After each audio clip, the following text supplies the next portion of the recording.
ಹುಂಬ ಮುಖ್ಯಮಂತ್ರಿ ಸಿದ್ದರಾಮಯ್ಯನವರು ಒಬ್ಬ ಹಿರಿಯ ಪೊಲೀಸ್ ಅಧಿಕಾರಿಯನ್ನು ಹೀಗೆ ನನಗೆ ನಾನೇ ನ್ಯಾಯವನ್ನು ಪಡ್ಕೊಳ್ಳೋಕ್ಕಾಗದೇ ಇರೋವಂಥ ಒಂದು ಇಲಾಖೆಯಲ್ಲಿ ನನಗೆ ಕೆಲಸ ಮಾಡೋಕ್ಕಾಗ್ತಾಯಿಲ್ಲ.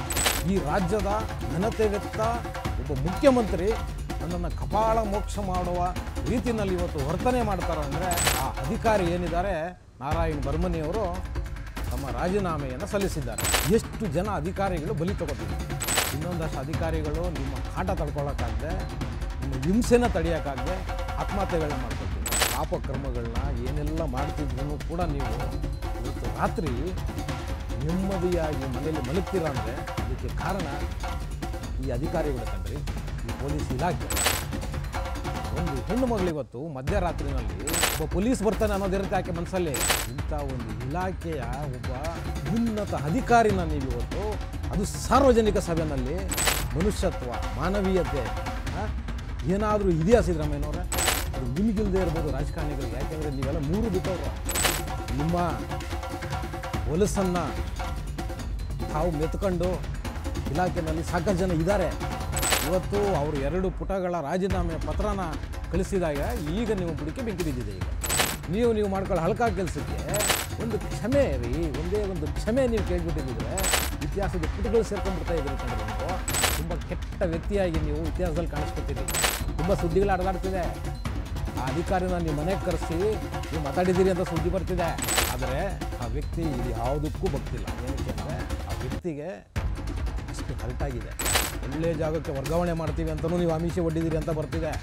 ಕತ್ತಲನ್ನು ಕಂಡರೆ ಪಿಠಾರೆಂದು ಕಿರಿಚುವ ಪೊಲೀಸ್ ಅಧಿಕಾರಿಯ, ಆದರೆ ನೀವುಗಳು ಏನು ಮಾಡ್ತಿದ್ದೀರಿ? ಹೊಲಸು ರಾಜಕಾರಣಿಗಳು ನೀವು. ಇಂಥ ಒಂದು ದುಷ್ಟ ವ್ಯವಸ್ಥೆಯಲ್ಲಿ ನಾವು ಬದುಕ್ತಿದ್ದೀವಲ್ವ, ನಮ್ಮ ಕರ್ಮ ಇದು. ಏನು ಮಾಡೋದು? ಉನ್ನತ ಅಧಿಕಾರಿಗೆ ಇವತ್ತು ಈ ಮಟ್ಟದಲ್ಲಿ ನೀವು ನಡ್ಕೊತೀರ ಸಾರ್ವಜನಿಕವಾಗಿ ಅಂತ ಹೇಳಿದ್ರೆ ಸಾಮಾನ್ಯ ಜನರ ಪರಿಸ್ಥಿತಿ ಏನಿದೆ ರೀ? ನಿಮಗೇನು ತಲೆ ಮೇಲೆ ಸಗಣಿ ಇಟ್ಕೊಂಡಿದ್ರಿ ಅಂದರೆ ಸಿದ್ದರಾಮಯ್ಯನವರು ಗೂಂಡಾಗಳ ಥರ ನೀವು ಹೋಗಿ ಹೊಡೆಯೋಕೆ ಹೋಗ್ತೀರಾ ಅಂದರೆ ನೀವು ಯಾಕೆ ಇದ್ದೀರಾ ರಾಜಕಾರಣದಲ್ಲಿ? ಆ ವ್ಯಕ್ತಿಗೆ ಸಾಧ್ಯವಾದರೆ, ಆ ಅಧಿಕಾರಿಗೆ ಸಾಧ್ಯವಾದರೆ ನ್ಯಾಯ ಕೊಡಿ ಸಿದ್ದರಾಮಯ್ಯನವರೇ. ಗೊತ್ತಿದೆ, ಸಾರ್ವಜನಿಕರಿಗೆ ಗೊತ್ತಿದೆ ನೀವೆಂಥ ಹುಂಬ ಅನ್ನೋದು ಗೊತ್ತಿದೆ. ಮುಂದೆ ಹಕ್ಕಾದರೂ ನೀವು ಎಷ್ಟು ದಿವಸ ಇರ್ತಾರೋ ಗೊತ್ತಿಲ್ಲ ನಮಗೆ. ಮುಂದೆ ಇರೋ ದಿವಸನಾದರೂ ಒಬ್ಬ ಸಭ್ಯ ರಾಜಕಾರಣಿಯಾಗಿ TV ವಿಕ್ರಮದ ಪ್ರೀತಿಯ ನೋಡುಗರಿಗೆ ಟ್ಯಾಕ್ಸಿವಾಲಾ ಕಾರ್ಯಕ್ರಮಕ್ಕೆ ಸ್ವಾಗತ. ನಾನು ನಿಮ್ಮ ನರಸಿಂಹಮೂರ್ತಿ.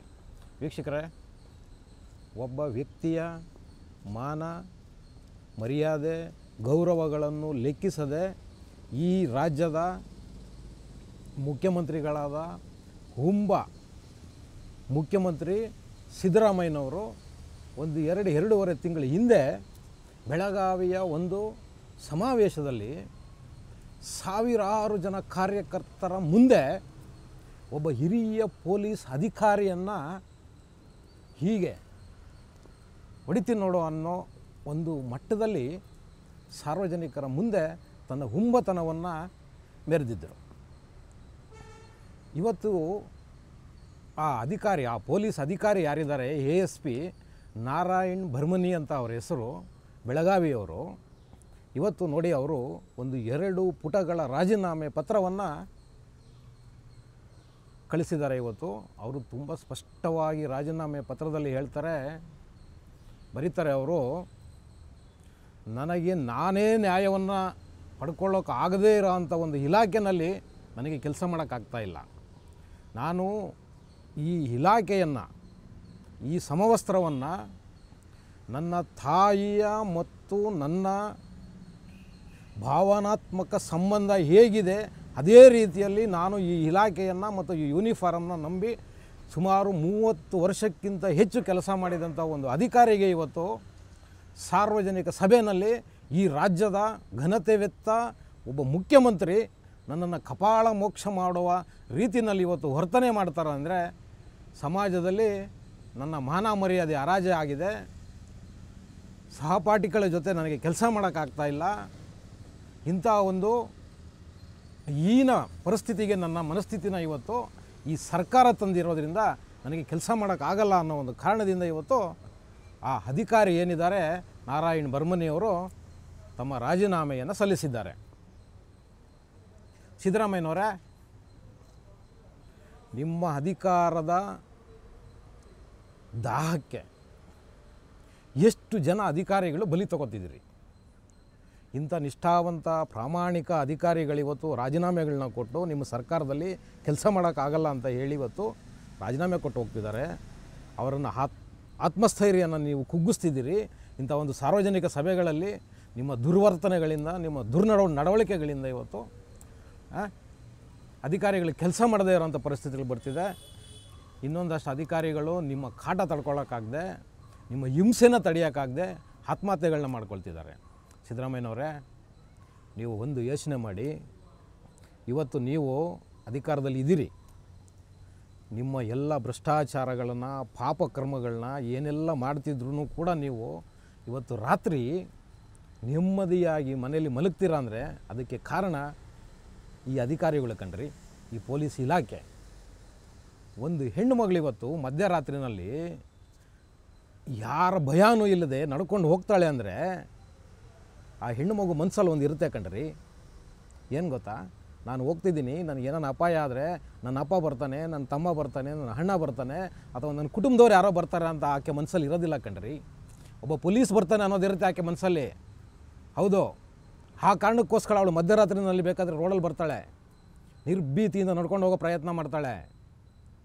ಇಂಥ ಒಂದು ಇಲಾಖೆಯ ಒಬ್ಬ ಉನ್ನತ ಅಧಿಕಾರಿನ ನೀವಿವತ್ತು, ಅದು ಸಾರ್ವಜನಿಕ ಸಭೆಯಲ್ಲಿ ನೀವು ಆ ಮನುಷ್ಯನ ಹೊಡೆಯೋಕ್ಕೆ ಹೋಗ್ತಿರಲ್ವಾ? ನಿಮಗೆ ಒಂದು ಚೂರಾದರೂ ಮನುಷ್ಯತ್ವ, ಮಾನವೀಯತೆ ಏನಾದರೂ ಇದೆಯಾ ಸಿದ್ದರಾಮಯ್ಯನವರೇ? ಖಂಡಿತ ನಿಮಗೇನೂ ಇಲ್ಲ ಕಣ್ರಿ.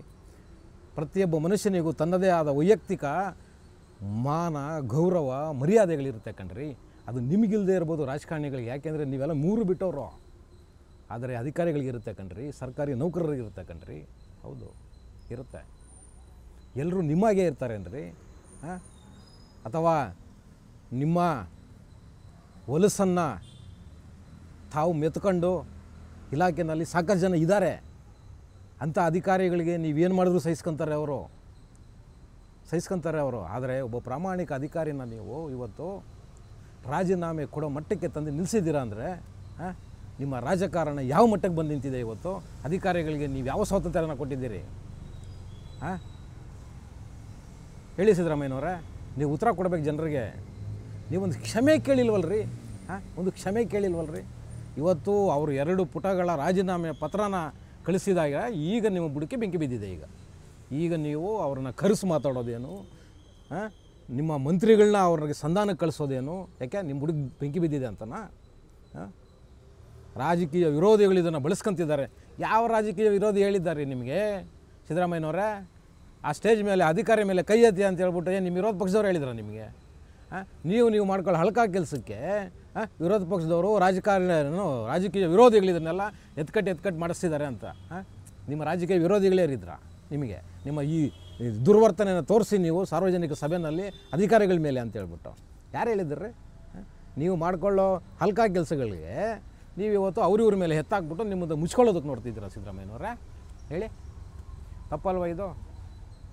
ಒಂದು ಕ್ಷಮೆ ರೀ, ಒಂದೇ ಒಂದು ಕ್ಷಮೆ ನೀವು ಕೇಳಿಬಿಟ್ಟಿದ್ದರೆ ಇತಿಹಾಸದ ಪುಟಗಳು ಸೇರ್ಕೊಂಡ್ಬಿಡ್ತಾ ಇದ್ರಿ ಕಣ್ರಿ. ನೀವು ಇವತ್ತು ಇತಿಹಾಸದ ಪುಟದಲ್ಲೇ ಸೇರ್ಕೊತೀರಿ, ಆದರೆ ಒಳ್ಳೆಯವರಾಗಲ್ಲ. ತುಂಬ ಕೆಟ್ಟ ವ್ಯಕ್ತಿಯಾಗಿ ನೀವು ಇತಿಹಾಸದಲ್ಲಿ ಕಾಣಿಸ್ಕೋತೀರಿ.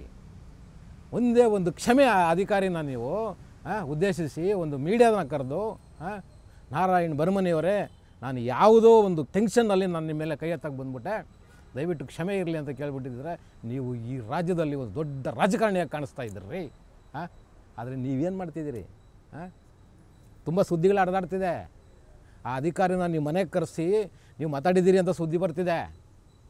ಹೌದು, ನಿಮ್ಮ ಸಚಿವ ಸಂಪುಟದ ಕೆಲವು ಮಂತ್ರಿಗಳು ಆ ಅಧಿಕಾರಿನ ಮನವೊಲಿಸೋದಕ್ಕೆ, ಆ ರಾಜೀನಾಮೆ ಪತ್ರ ವಾಪಸ್ ತಗೊಳ್ಳೋದಕ್ಕೆ ನೀವು ಪ್ರಯತ್ನ ಮಾಡ್ತಿದ್ದೀರಿ ಅಂತ ಸುದ್ದಿ ಬರ್ತಿದೆ.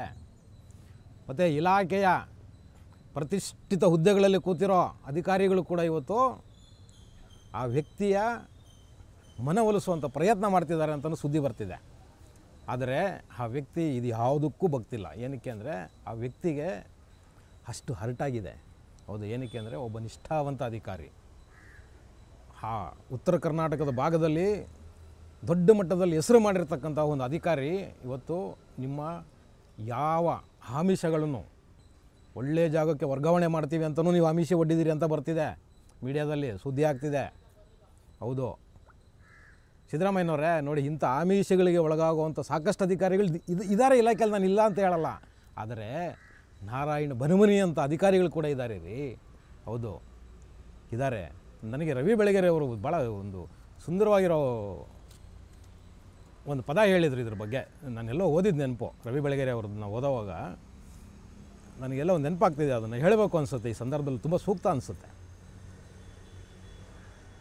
ಕತ್ತಲನ್ನು ಕಂಡರೆ ಕಿಟಾರೆಂದು ಕಿರಿಚುವ ಪೊಲೀಸ್ ಅಧಿಕಾರಿಯ ಉತ್ತಮ ಸೇವೆಗಾಗಿ ರಾಷ್ಟ್ರಪತಿಗಳ ಚಿನ್ನದ ಪದಕ, ಮುಖ್ಯಮಂತ್ರಿಗಳ ಚಿನ್ನದ ಪದಕ ಕೊಟ್ಟು ತಗೊಂಡಿರೋಂಥ ಅಧಿಕಾರಿಗಳು ಈ ದೇಶದಲ್ಲಿದ್ದಾರೆ, ಈ ರಾಜ್ಯದಲ್ಲಿದ್ದಾರೆ ಕಣ್ರಿ.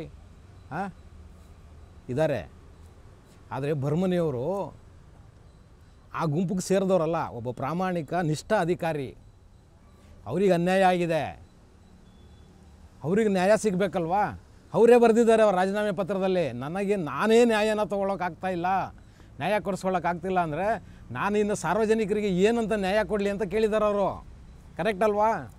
ಇವತ್ತು ಸಾವಿರಾರು ಜನ ಯುವಕರು ಇವತ್ತು ಇಲಾಖೆಗೆ ಬಂದು ಯೂನಿಫಾರ್ಮ್ ಹಾಕ್ಕೊಂಡು ನಾವು ಏನೋ ಒಂದು ಒಳ್ಳೆಯ ಕೆಲಸನ ಜನರಿಗೆ ಮಾಡಬೇಕು ಅಂತ ಬರ್ತಿದ್ದಾರೆ. ಆದರೆ ನೀವುಗಳು ಏನು ಮಾಡ್ತಿದ್ದೀರಿ? ಹೊಲಸು ರಾಜಕಾರಣಿಗಳು ನೀವು. ಅಂಥ ಯುವಕರನ್ನ ಯಾವುದೋ ಒಂದು ಉದ್ದೇಶನ ಇಟ್ಕೊಂಡು ಸಮಾಜ ಸೇವೆ ಮಾಡಬೇಕು ಅಂತ ಬರ್ತಿರ್ತಕ್ಕಂಥ ಇವತ್ತು ಅಧಿಕಾರಿಗಳಿಗೆ ನೀವು ಈ ರೀತಿ ಮಾಡೋದರಿಂದ ಅವ್ರ ಆತ್ಮಸ್ಥೈರ್ಯನೇ ಕುಂದಿಸ್ತಿದ್ದೀರಿ. ಇಂಥ ಒಂದು ದುಷ್ಟ ವ್ಯವಸ್ಥೆನಲ್ಲಿ ನಾವು ಬದುಕ್ತಿದ್ದೀವಲ್ವ, ನಮ್ಮ ಕರ್ಮ ಇದು. ಏನು ಮಾಡೋದು? ನಮ್ಮ ಕರ್ಮ ಕಣ್ರಿ ಇದು. ಇಂಥ ಒಂದು ವ್ಯವಸ್ಥೆನ ಸೃಷ್ಟಿ ಮಾಡಿದ್ದೀರಾ ಸಿದ್ದರಾಮಯ್ಯನವರೇ ನೀವು. ಒಬ್ಬ ಉನ್ನತ ಅಧಿಕಾರಿಗೆ ಇವತ್ತು ಈ ಮಟ್ಟದಲ್ಲಿ ನೀವು ನಡ್ಕೊತೀರ ಸಾರ್ವಜನಿಕವಾಗಿ ಅಂತ ಹೇಳಿದ್ರೆ ಸಾಮಾನ್ಯ ಜನರ ಪರಿಸ್ಥಿತಿ ಏನಿದೆ ರೀ? ಸಾಮಾನ್ಯ ಜನರ ಪರಿಸ್ಥಿತಿ ಏನಿದೆ? ದಯಮಾಡಿ ಸಾರ್ವಜನಿಕರು ಇದ್ರ ಬಗ್ಗೆ ಮಾತಾಡಿ. ಆಗಲಾದರೂ ಏನಾದರೂ ಈ ಬಂಡರಿಗೆ, ಈ ಭ್ರಷ್ಟರಿಗೆ, ಈ ಅಯೋಗ್ಯರಿಗೆ, ಈ ಅಪ್ರಯೋಜಕರಿಗೆ ಏನಾದರೂ ಒಂಚೂರು ಜ್ಞಾನೋದಯ ಆಗುತ್ತಾ ನೋಡೋಣ. ಜ್ಞಾನನೇ ಇಲ್ಲ ಇವಕ್ಕೆ, ಜ್ಞಾನೋದಯ ಎಲ್ಲಾಗುತ್ತೆ ಅಲ್ವಾ? ಮತ್ತು ಇನ್ನೊಬ್ರು ಯಾರೋ ಒಬ್ಬರು MLC ಹೇಳಿದ್ದಾರೆ, ಕಾಂಗ್ರೆಸ್ನ MLC. ಅವ್ರ ಹೆಸರು ಮರ್ತೋಗಿದೆ, ದಯವಿಟ್ಟು ಕ್ಷಮಿಸಿ. ಅವ್ರ ಹೆಸರು ಹೇಳೋಕ್ಕೆ ಬರ್ತಿಲ್ಲ ನನಗೆ. ಅವರೊಂದು ಸ್ಟೇಟ್ಮೆಂಟ್ ಮಾಡಿದ್ದಾರೆ. ಅವ್ರು ಏನು ಹೇಳ್ತಾರೆ ಅಂದರೆ, ರಾಜೀನಾಮೆ ಕೊಡೋದಾದರೆ ಘಟನೆ ಆದಾಗಲೇ ಕೊಡಬೇಕಾಗಿತ್ತು, ಇವಾಗ ಕೊಡ್ತಿದ್ದಾರೆ ಅಂದರೆ ಇದು ನಮ್ಮ ಸಿದ್ದರಾಮಯ್ಯನವರ ರಾಜಕೀಯ ವಿರೋಧಿಗಳ ಷಡ್ಯಂತ್ರ, BJPಯವರ ಷಡ್ಯಂತ್ರ. ಮಿಸ್ಟರ್ MLC ಅವರೇ, ನಿಮ್ಮ ಹೆಸರು ಗೊತ್ತಿಲ್ಲ, ಕ್ಷಮೆ ಇರಲಿ. ನಿಮ್ಮ ಮುಖ್ಯಮಂತ್ರಿಗಳಿಗೆ ಸಾರ್ವಜನಿಕ ಸಭೆಯಲ್ಲಿ ಒಬ್ಬ ಅಧಿಕಾರಿಗೆ ಕೈ ಎತ್ಕೊಂಡು ಹೊಡೆಯೋಕ್ಕೆ ಹೋಗು ಅಂತ ಹೇಳ್ಬಿಟ್ಟು ಏನು ವಿರೋಧ ಪಕ್ಷದವ್ರು ಹೇಳಿದ್ರಾ ಅಥವಾ ಸಿದ್ದರಾಮಯ್ಯನವರ ರಾಜಕೀಯ ವಿರೋಧಿಗಳು ಹೇಳಿದ್ರಾ? ನಿಮಗೇನು ತಲೆಯಿಂದ ಸಗಣಿ ಇಟ್ಕೊಂಡಿದ್ರೇನು ರೀ ಸಿದ್ದರಾಮಯ್ಯನವರು? ಕೇಳ್ರಿ ನಿಮ್ಮ ಸಿದ್ದರಾಮಯ್ಯನಿಗೆ. ಒಂದು ಮುಖ್ಯಮಂತ್ರಿ ಸ್ಥಾನದಲ್ಲಿ ಕೂತಿರೋ ಒಬ್ಬ ಮನುಷ್ಯ ಸಾರ್ವಜನಿಕವಾಗಿ ಹೇಗೆ ನಡ್ಕೊಳ್ಬೇಕು ಅನ್ನೋ ಒಂದು ನಡವಳಿಕೆಯೂ ಗೊತ್ತಿಲ್ಲ ಅಂದರೆ ಯಾಕೆ ಕೂತ್ಕೊಂಡಿರಬೇಕು ಮುಖ್ಯಮಂತ್ರಿಯಾಗಿ? ಏನನ್ನು ಕಲಿಸ್ತಾ ಇದ್ದೀರಿ ಸಮಾಜಕ್ಕೆ ನೀವು? ನಿಮ್ಮಂಥ ಮೇರು ಮಟ್ಟದ ಸ್ಥಾನಗಳಲ್ಲಿ ಕೂತ್ಕೊಂಡಿರೋ ಜನ ಇವತ್ತು ಅಧಿಕಾರಿಗಳನ್ನ ಸಾರ್ವಜನಿಕ ಸಭೆಗಳಲ್ಲಿ ನೀವು ಗೂಂಡಾಗಳ ಥರ ನೀವು ಹೋಗಿ ಹೊಡೆಯೋಕ್ಕೆ ಹೋಗ್ತೀರಾ ಅಂದರೆ ನೀವು ಯಾಕೆ ಇದ್ದೀರಾ ರಾಜಕಾರಣದಲ್ಲಿ? ನಿಮ್ಮಿಂದ ಏನು ಕಲಿಬೇಕು ನಾವು? ಈ ರಾಜ್ಯ ಏನು ರೀ ಕಲಿಬೇಕು? ಈ ದೇಶ ಏನು ಕಲಿಬೇಕು? ನಿಮ್ಮ ತಪ್ಪುಗಳನ್ನ ನೀವು ಸರಿ ಮಾಡಿಕೊಂಡು ಕ್ಷಮೆ ಕೇಳೋದು ಬಿಟ್ಟು ರಾಜಕೀಯ ವಿರೋಧಿಗಳಂತೆ, ಆಮೇಲೆ ವಿರೋಧ ಪಕ್ಷದವರಂತೆ ಇವ್ರ ಮಾತುಗಳು ಕೇಳ್ಕೊಂಡು ಅವ್ರು ಇವತ್ತು ರಾಜೀನಾಮೆ ಕೊಟ್ಟಿದ್ದಾರೆ. ಇದಾ ನಿಮ್ಮ ಹೇಳಿಕೆಗಳು? ದಯಮಾಡಿ ಇಂಥ ಹೇಳಿಕೆಗಳನ್ನ ನಿಲ್ಲಿಸಿ ಆ ವ್ಯಕ್ತಿಗೆ ಸಾಧ್ಯವಾದರೆ, ಆ ಅಧಿಕಾರಿಗೆ ಸಾಧ್ಯವಾದರೆ ನ್ಯಾಯ ಕೊಡಿ ಸಿದ್ದರಾಮಯ್ಯನವರೇ. ಸಾಧ್ಯವಾದಷ್ಟು ನಿಮ್ಮ ಗೊತ್ತಿದೆ, ಸಾರ್ವಜನಿಕರಿಗೆ ಗೊತ್ತಿದೆ ನೀವೆಂಥ ಹುಂಬ ಅನ್ನೋದು ಗೊತ್ತಿದೆ. ನಿಮ್ಮ ಈ ದುರಹಂಕಾರ, ಈ ಹುಂಬತನ ಬಿಟ್ಟು ಮುಂದೆ ಹಕ್ಕಾದರೂ, ಇನ್ನು ನೀವು ಎಷ್ಟು ದಿವಸ ಇರ್ತೀರೋ ಗೊತ್ತಿಲ್ಲ ನಮಗೆ, ಮುಂದೆ ಇರೋ ದಿವಸನಾದರೂ ಒಬ್ಬ ಸಭ್ಯ ರಾಜಕಾರಣಿಯಾಗಿ ರಾಜಕಾರಣ ಮಾಡ್ತೀರಾ ಅಂತ ಅಂದ್ಕೊಂಡಿದ್ದೀನಿ. ನೀವು ಇನ್ಮುಂದೆನಾದರೂ ಒಬ್ಬ ಸಭ್ಯ ರಾಜಕಾರಣಿಯಾಗಿ ಇರ್ತೀರಾ ಅಂತ ಹೇಳುವುದರ ಮುಖಾಂತರ ಇವತ್ತಿನ ಟ್ಯಾಕ್ಸಿವಾಲಾ ಕಾರ್ಯಕ್ರಮನ ಮುಗಿಸ್ತಾ ಇದ್ದೀನಿ. ಶೇರ್ ಮಾಡಿ, ಸಬ್ಸ್ಕ್ರೈಬ್ ಮಾಡಿ, ಲೈಕ್ ಮಾಡಿ, ಕಾಮೆಂಟ್ ಮಾಡುವುದರ ಮುಖಾಂತರ ನಮ್ಮನ್ನು ಹೆಚ್ಚೆಚ್ಚು ಪ್ರೋತ್ಸಾಹಿಸ್ತೀರಿ. ಟಿವಿ ವಿಕ್ರಮ, ದೇಶ ನಿಮ್ಮ ಕೈಯಲ್ಲಿ. ಈ ಕಾರ್ಯಕ್ರಮ ನಿಮಗೆ ಇಷ್ಟ ಆಗಿದ್ದಲ್ಲಿ ಲೈಕ್, ಶೇರ್ ಹಾಗೂ ಕಮೆಂಟ್ ಮಾಡಿ. ಟಿವಿ ವಿಕ್ರಮದ ಕಾರ್ಯಕ್ರಮಗಳನ್ನು ನಿರಂತರವಾಗಿ ವೀಕ್ಷಿಸಲು ಸಬ್ಸ್ಕ್ರೈಬ್ ಮಾಡಿ, ಬೆಲ್ ಐಕನ್ ಒತ್ತಿ.